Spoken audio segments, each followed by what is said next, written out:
महीने के आखिरी रविवार को होता है, लेकिन इस बार एक सप्ताह पहले ही हो रहा है। आप सब जानते ही हैं, अगले हफ्ते मैं अमेरिका में रहूंगा और वहां बहुत सारी भागदौड़ भी रहेगी। और इसलिए मैंने सोचा वहां जाने से पहले आपसे बात कर लूं। और इससे बढ़िया क्या होगा, जनता जनार्दन का आशीर्वाद, आपकी प्रेरणा, मेरी ऊर्जा भी बढ़ती रहेगी। साथियों, बहुत से लोग कहते हैं कि प्रधानमंत्री के तौर पर मैंने ये अच्छा काम किया, वो बड़ा काम किया। मन की बात के कितने ही श्रोता अपनी चिट्ठियों में बहुत सारी प्रशंसा करते हैं। कोई कहता है ये किया, कोई कहता है वो किया, ये अच्छा किया, ये ज्यादा अच्छा किया, ये बढ़िया किया। लेकिन मैं जब भारत के सामान्य मानवी के प्रयास, उनकी मेहनत, उनकी इच्छा शक्ति को देखता हूं तो खुद अपने आप अभिभूत हो जाता हूं। बड़े से बड़ा लक्ष्य हो, कठिन से कठिन चुनौती हो, भारत के लोगों का सामूहिक बल, सामूहिक शक्ति हर चुनौती का हल निकाल देता है।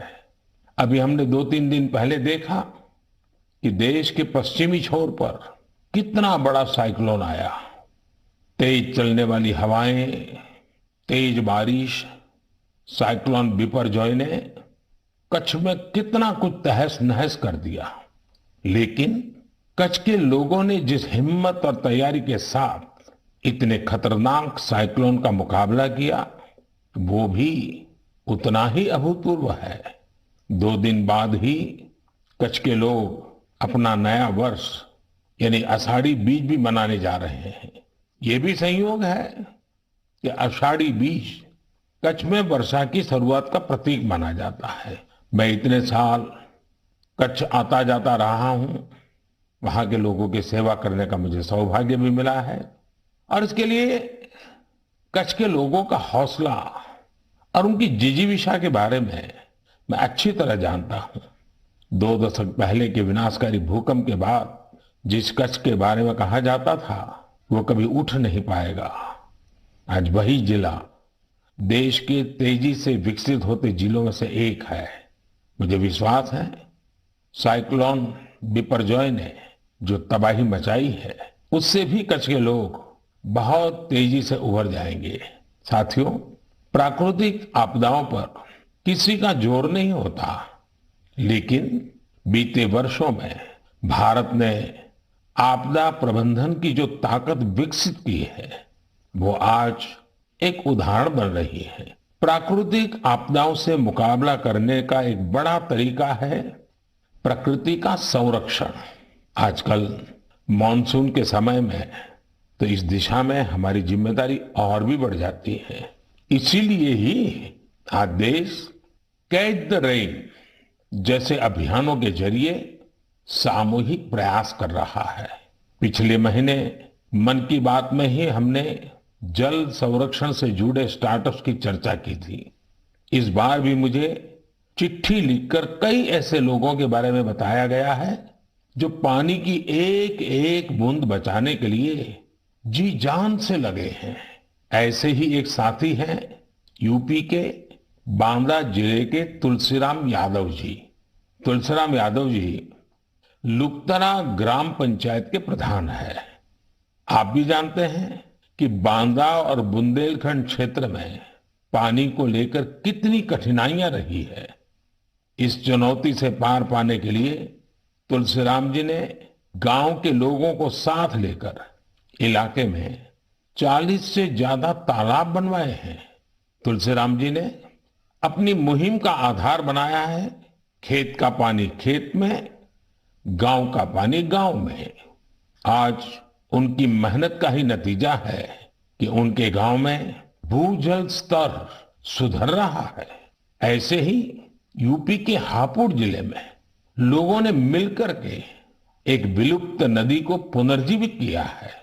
यहां काफी समय पहले नीम नाम की एक नदी हुआ करती थी। समय के साथ वो लुप्त हो गई, लेकिन स्थानीय स्मृतियां और जन कथाओं में उसे हमेशा याद किया जाता रहा। आखिरकार लोगों ने अपनी इस प्राकृतिक धरोहर को फिर से सजीव करने की ठानी। लोगों के सामूहिक प्रयास से अब नीम नदी फिर से जीवंत होने लगी है।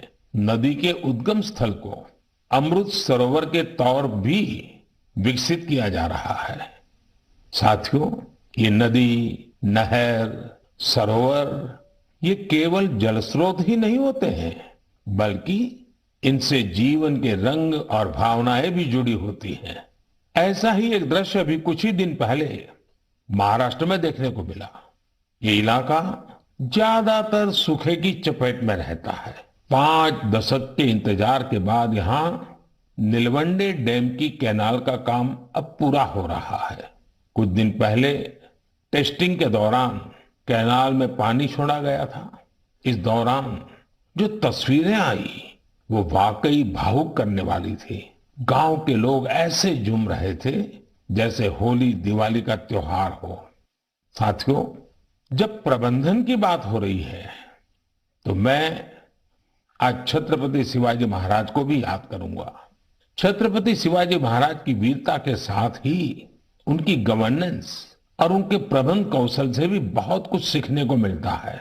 विशेषकर जल प्रबंधन और नौसेना को लेकर छत्रपति शिवाजी महाराज ने जो कार्य किए वो आज भी भारतीय इतिहास का गौरव बढ़ाते हैं।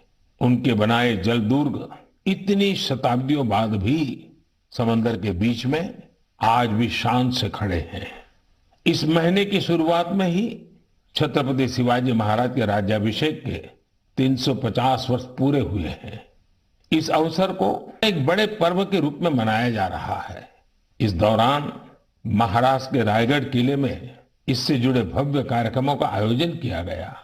मुझे याद है कई वर्ष पहले 2014 में मुझे रायगढ़ जाने, उस पवित्र भूमि को नमन करने का सौभाग्य मिला था। ये हम सब का कर्तव्य है कि उस अवसर पर हम छत्रपति शिवाजी महाराज के प्रबंध कौशल को जानें, उनसे सीखें।